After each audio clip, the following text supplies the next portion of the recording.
Oke, kita mulai ya. Udah muncul belum screen share-nya? Udah, Dat. Udah ya. Oke, kita mulai dari materi yang paling baru dulu. Ya, sebelumnya insya Allah lebih mudah lah. Nah, tentang hukum dasar kimia.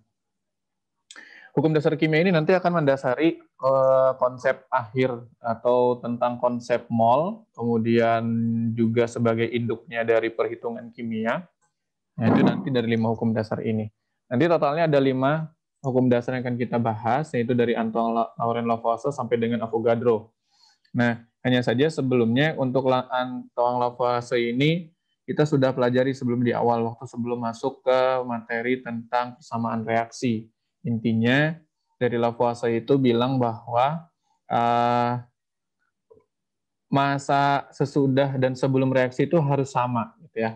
Nah, gitu. Itu yang pertama tentang hukum Lavoisier. Sehingga ketika dihubungkan dengan persamaan reaksi, maka nanti di sana jumlah atom yang ada di sebelum reaksi harus sama dengan jumlah atom yang setelah reaksi.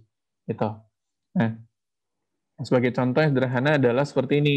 Misalkan ada massa zat sebelum bereaksi, ada Mg awalnya 1,2 gram, massa oksigennya 0,8. Ternyata massa MgO dari hasil reaksinya itu adalah 2,0. Kemudian 1,8 dengan 1,2 hasilnya 3,0, kemudian 2,4 dan 1,6 hasilnya 4 gram. Nah, apakah massa zat sebelum dan sesudahnya reaksi sama? Ini hasilnya kan sama kan ya? Nah, maka itu disebut sebagai hukum kekekalan massa. Nah, contoh lainnya adalah ketika kita memiliki massa logam sebelum berkarat dengan massa logam berkarat, kalau misalkan kalian timbang dan kalian bisa coba di rumah, misalkan kalian punya paku yang masih belum berkarat, kemudian kamu diamkan sampai dengan benar-benar berkarat, kemudian timbang massa awalnya berapa sebelum berkarat, kemudian massa akhirnya berapa setelah berkarat. Pasti itu akan mengalami perubahan massa. Yang jelas nanti massanya yang karat itu akan lebih besar dibandingkan massa yang tidak berkarat. Kenapa? Karena nanti di sana akan ada reaksi antara besi dengan oksigen. Nah, karena ada oksigen yang masuk dalam besi itu, sehingga nanti massa bari besinya itu seolah-olah bertambah. Padahal bukan massa besinya yang bertambah, tapi massa oksigen yang masuk ke dalam besi, sehingga total akhir massanya bertambah. Nah, itu hukum Lavoisier. Jadi cukup mudah hukum Lavoisier. Nah, sekarang kita masuk ke hukum perbandingan tetap Proust. Pertama, kita lihat dulu di sini ada garam yang asalnya itu dari 3 daerah. Kita langsung lihat yang bawah aja sini ya. Ada yang dari Indramayu, kemudian dari Madura, kemudian garam impor. Nah, garamnya adalah garam NaCl. Oke, garam NaCl, ini garam NaCl. Kemudian di Indramayu misalkan saya ambil sebanyak 2 gram.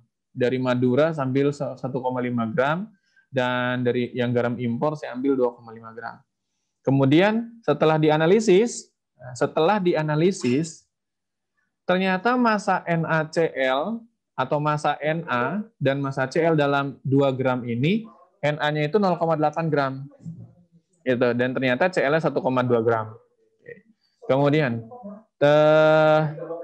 dari Madura, ini 1,5 gram dengan 6 gram, 0,6 gram. Dan dari impor 2,5 dengan 1 gram. Nah, sehingga ternyata di sana Cl 1,5, 0,9 dan 1,2. Nah, kemudian ketika kita bandingkan ini 0,8 dengan 1,2, kita buat angka bulatnya dulu saja ya. Berarti nanti 8 banding 12. Kemudian di sini ada 15 banding 9 kan ya? Sorry, salah maaf. 6 ya, 6 banding 9 ya. Nah, dan 10, berarti ini 2 banding 3 saja, 2 banding 3. Nah, tapi kan ternyata ini masih bisa disederhanakan kan ya? Ini bagi dengan 4, jadi 2 banding 3, 2 banding 3, 2 banding 3. Gitu. Nah, ini perbandingannya. Ternyata setelah kita sederhanakan perbandingannya, ternyata dari manapun asalnya si garam NaCl itu, selama senyawanya masih NaCl, maka perbandingannya selalu sama, selalu tetap. 2 banding 3, 2 banding 3, 2 banding 3. Meskipun komposisinya beda-beda. Ini diimpor dalam 2,5, massa Na-nya 1 gram, Cl-nya 1,5. Dalam 2 gram garam NaCl dari Indramayu, Na-nya 0,8, 1,2. Ini beda-beda sebetulnya komposisinya. Tapi kalau misalkan kita buat perbandingannya, itu selalu tetap 2:3. Nah, gitu ya. Nah, kemudian intinya apa? Intinya dari sini, perbandingan massa unsur-unsur dalam senyawa itu selalu tetap.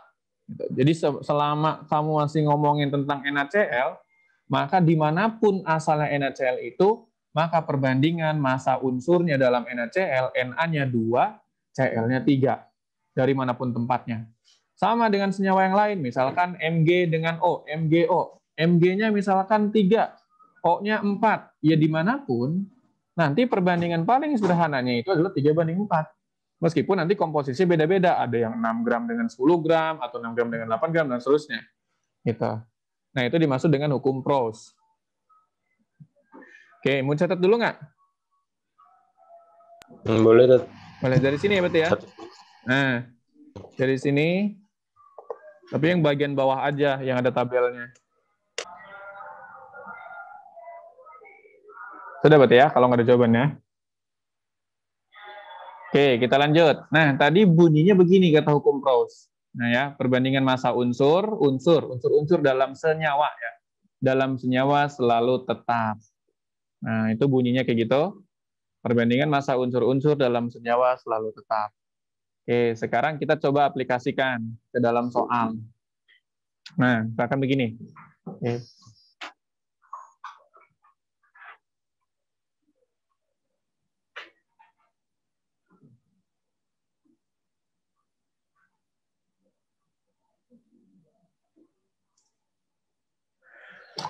Nah, ada massa Cu sama ada massa S. Dan Cu dan S ini ketika bereaksi menjadi senyawa CuS. Oke? Cu dan S bereaksi menjadi CuS.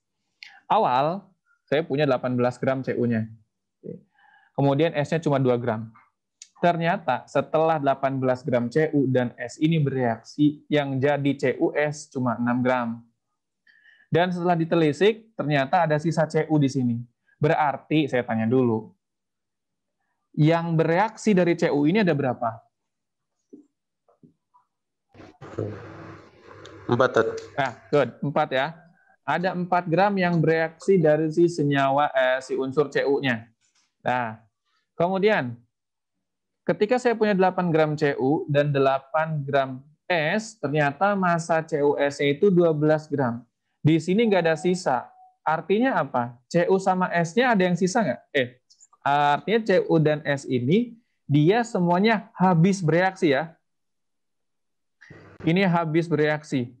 Habis bereaksi. Nah, oke, kemudian 8 gram Cu dan 5 gram S, ternyata yang jadi tetap 12. Nah, ternyata ada sisa 1 gram S. Berarti dari S yang kepake berapa? 4. 4, sip. Oke. Berarti tadi di sini yang kepake 4 sama 2, kan ya? Terus karena ini habis bereaksi, berarti Cu-nya habis, kepake semua 8, S-nya juga kepake semua 4. Yang di sini juga sama, 8, 4. Sesuaikah data percobaan tersebut dengan hukum Proust? Kita bandingkan. 4:2. 4:2. Berarti berapa tuh perbandingan sederhananya? 2:1. Nah, 2:1 ya. Ini kalau kita buat sederhananya, maka 2:1. Kalau ini berapa? 2:1. Sama, 2:1. Kalau ini? 2:1. Sama, 2:1. Berarti sesuai nggak data percobaan tersebut dengan hukum Proust? Sesuai, Dad. Sesuai ya, karena perbandingannya tetap 2:1, 2:1, 2:1. Nah, berapa perbandingan massa Cu dan S dalam senyawa CuS? Tadi berarti ini 2:1. Oke. Nah, oke. Senyawa besi sulfida terbentuk, nggak kelihatan saya. Nah, ini dia. Senyawa besi sulfida terbentuk dari besi. Oke, besi itu kan simbolnya Fe ya. Ini Fe, kemudian ini S. Berarti senyawanya itu adalah FeS. Nah, oke. Ternyata berapa masing-masing unsur sulfida, unsur-unsur penyusunnya jika terbentuk 88 gram besi sulfida. Oke. Ternyata kita sudah tahu nih, perbandingan besi dan S-nya adalah 7:4. Oke. Nah, kemudian berapakah Fe yang diperlukan dan S yang diperlukan untuk menghasilkan 88 gram si besinya? Besi sulfidanya. Nah, pertama kau bikin gini aja. Pertama bikin gini. FeS. Jadi apa tuh di senyawa? Senyawanya adalah FeS. Nah, FeS kan perbandingannya 7:4. Kita juga bisa bikin perbandingan Fe dengan FeS atau S dengan FeS-nya. Tinggal apa? Terapkan hukum Lavoisier. 7 tambah 4, anggaplah ini masa awal. Oke, masa sebelum bereaksi. Setelah bereaksi, jadilah FeS. Masa awalnya berapa gram nih totalnya?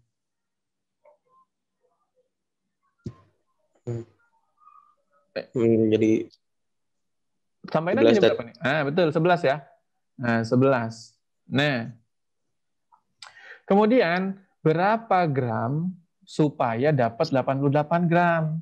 Caranya gampang. Gini aja. 11 jadi ini astagfirullahaladzim. Ini Allahu Akbar.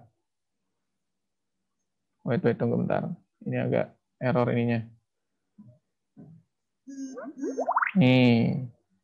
11, kalian pasti bisa dah. 11 jadi 8, Allahu Akbar. Jadi 8. Nah, 8 kali. Maka si Fe-nya juga berapa kali 8 kaliin. Jadi berapa tuh? Nih. 8. Nah, betul. 6 Tat. Ini 8 kan. Ini kan 8 kali kan ya? Maka ini ke sini juga 8 kali. Ini ke sini juga 8 kali. 7 kali 8, 56 kan ya? 4 kali 8? 32. Nah, gitu. Berarti jawabannya adalah Fe-nya butuh sebanyak 56, kemudian S-nya sebanyak 32. Gitu. Nah. Atau cara lainnya juga bisa nih begini nih. Kita kan mau nyari massa Fe nih. Nah, cara lainnya gini. Berapa perbandingan Fe dalam senyawa ini? Fe dan FeS-nya. Nilai perbandingannya kan 7 nih. Yang ditanya 7. Yang diketahui siapa? Kan kita pengen ini 88. Berarti ini kita anggap yang diketahui nih. Berapa nilai perbandingannya Fe dengan FeS? 7:11 kan ya? Berarti 7:11 dikali 88. Sama kan hasilnya? Ini 8 kali 7 kan ya? 56. Ini juga sama. Berarti nanti ini pakai perbandingan S. Berarti 4/11 kali 88. Sama kan hasilnya? 8 kali 4 sama dengan 32. Jadi yang ditanya per yang diketahui dikali yang diketahui. Nah, sekarang kita coba yang 3 nih. Yang A dulu. Perbandingan massa karbon C dan oksigen dalam karbon dioksida adalah 3:8. Berapa gram CO2 yang terbentuk jika direaksikan? 6 gram dan 16 gram O2 oksigennya. Ya, coba nih. Berapa coba kira-kira jawabannya?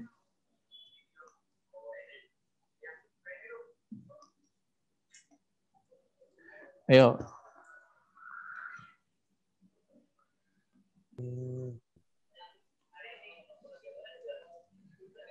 Coba, caranya gimana? Sama aja kayak tadi.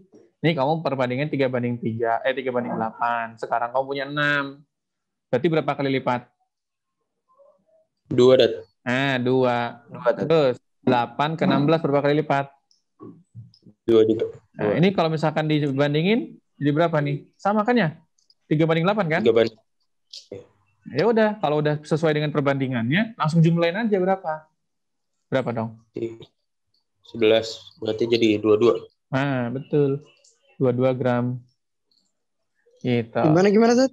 Nih, kan Dar, perbandingannya kan 3:8 kan? Ya nggak? Nah, jumlah CO2 yang akan dihasilkan pun itu harus sesuai dengan ini. Perbandingannya, 3:8. Nah, sekarang gini, kalau misalkan kamu punya ini 6 gram, berarti kan kamu 2 kali lipatnya kan ya?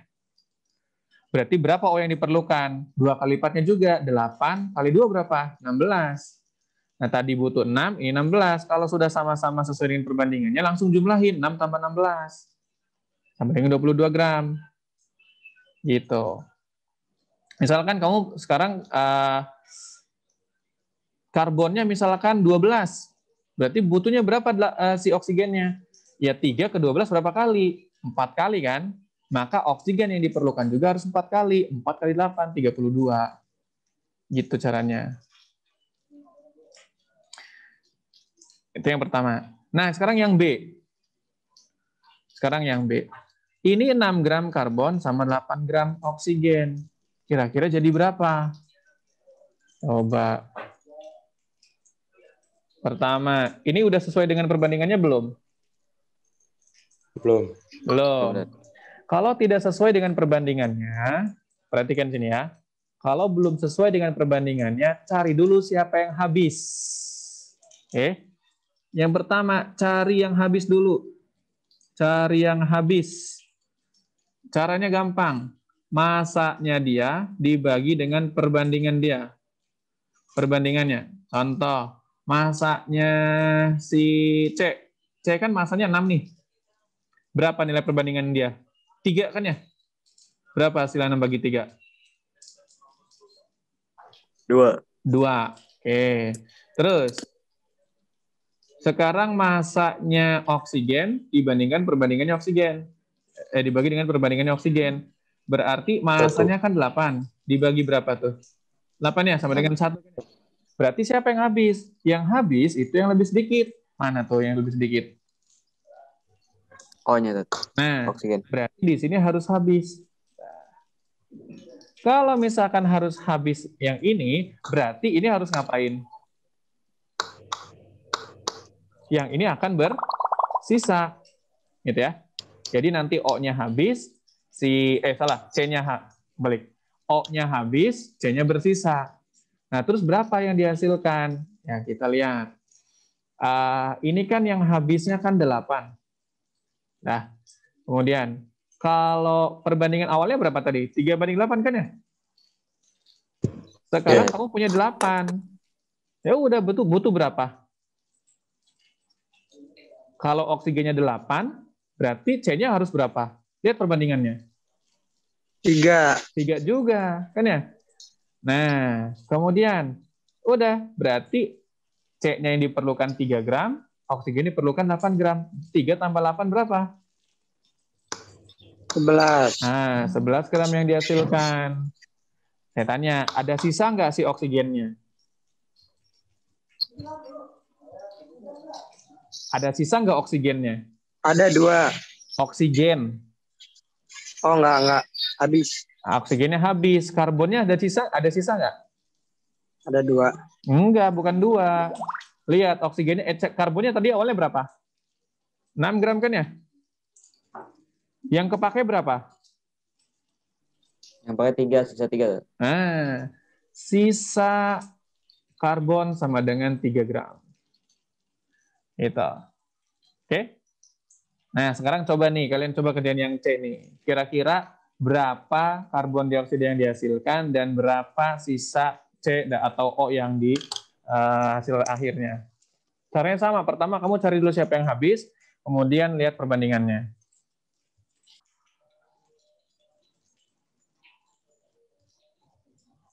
Coba, berapa jawabannya?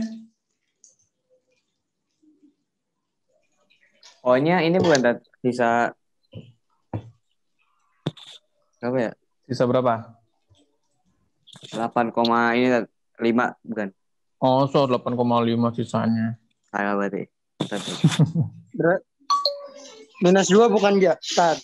-2. Nah, Bukan minus, nggak usah kasih minus, 2 aja langsung sisanya. Betul, angkanya 2, tapi nggak usah minus, Badar. Nih, sebetulnya kan kalian kan udah tahu perbandingannya nih ya. 3/8 kan ya. Nah, C 3-nya untuk karbon, O-nya untuk 8-nya untuk oksigen kan. Lihat. C-nya udah 3 gram kan ya. Berarti kalau C-nya 3, O-nya harus berapa? 8. Nah, 8. Sekarang O-nya ada berapa di sini? 10. Berarti kepake semua atau enggak sih O-nya? Lebih. Enggak, Oh, lebih gitu kan ya? aja. Gitu. Ya, lebih. Berarti nanti di sini sisanya siapa sisanya? Sisa O 2. Sisa O-nya sebanyak 2. CO2-nya dihasilkan berapa? 13. Berapa? 11. Iya, 11 gram. Nah, jadi CO2 yang dihasilkan itu sesuai dengan massa karbon dan oksigen yang bereaksi. Gitu ya. Sesuai dengan massa karbon yang bereaksi. Dan oksigen, massa karbon dan oksigen yang bereaksi. Kalau tadi kan karbonnya 3, habis. Kemudian ininya 10. Nah, maka nanti yang ini habis, ini sisa. Sisa berapa? Sisanya 2. Kenapa sisa 2? Karena yang kepake 8 sesuai dengan perbandingannya. Nah, terus yang D nih, terakhir nih, satu lagi yang D. Nah, kalau yang D, ini kan tidak sesuai dengan perbandingan dua-duanya kan ya? Ini 6, ini 10. Nah, sesuai dengan perbandingannya. Nah, kemudian gimana caranya? Caranya boleh pakai cara ini nih. Boleh pakai cara ini. Tapi tetap pertama kamu cari dulu siapa yang habis. Ya, cari siapa yang habis. Kemudian kita buat dulu perbandingan CO dan CO2-nya ya. CO dan CO2. Oke, berapa perbandingannya tadi? C-nya kan 3, O-nya 8. Berarti berapa CO2-nya? 11. 11. Oke. Sekarang kita lihat option D di sini. Option D. Oh iya, soal yang D. 6 sama 10. Gimana cara tadi untuk nyari yang habis itu? Masanya dibagi dengan perbandingannya kan ya? Iya, ya. Oke. C, masanya 6. Bagi 3 berapa?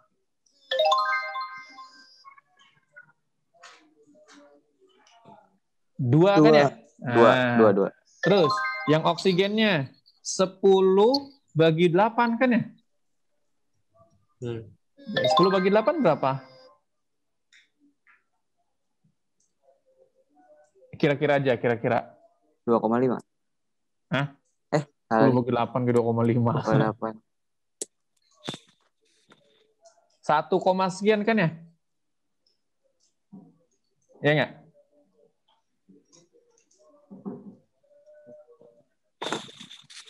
Bener nggak? 1,2 tadi. 1,2 ya? Oke, 1,2 ya. 1,2 sama 2 gedean mana? Gedean 2. Gedean yang 2. Berarti tadi yang gede sama yang kecil, siapa yang habis? 1,2. Oke, yang habis 1,2 atau dalam hal ini adalah O yang habis ya? Ini habis kan? Ini habis. Nah, caranya sama. Kita pengen nyari CO2 yang dihasilkan kan ya? CO2 yang dihasilkan berarti nanti perbandingan CO2-nya berapa di sini? 11 kan ya? 11. Banding siapa yang habis tadi? Oksigen atau karbon? Oksigen. Oksigen berapa nilai perbandingannya di sana? 8. 8. 11/8 dikali berapa massa oksigen yang habis? 11. Massa oksigen yang habisnya berapa? 10 kan? 1,2.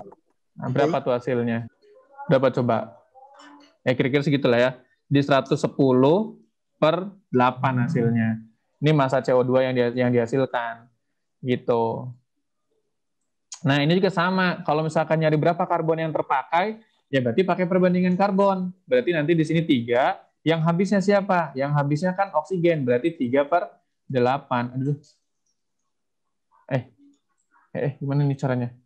Udah. 3/8 dikali dengan masanya yang habis kali 10. Berapa? Angkanya nggak bagus ya? 30 bagi 8. 30 bagi 8 berapa sih? 5, 3, 4. 3 ya? 3, sekian ya? 3,8. Ya, 3,8-an. Maka nanti ada sisa kan ya? Nah, 3,6 itu. Itu sebenarnya ya. Jadi caranya, kalau misalkan pertama cek dulu, dia itu habis nggak? Kalau habis, dua-duanya, kayak kasusnya nomor A nih. Ini kan kasus A nih. 6 bagi 3 kan 2. Terus 16 bagi 8 kan 2 juga kan? Maka kalau setelah dibagi dengan perbandingannya hasilnya sama, maka dua-duanya habis. Kalau dua-duanya habis, berarti C dan O itu kepake semua. Pakai semua artinya apa? Mereka semuanya bereaksi. 6 gram sama 16 gram, jumlahin deh hasilnya 22 gram. Kalau misalkan setelah dibagi ternyata ada yang lebih kecil, maka yang lebih kecil itu yang menjadi penentunya. Penentu yang dipakainya berapa, penentu yang dihasilkan juga berapa. Lanjut ya.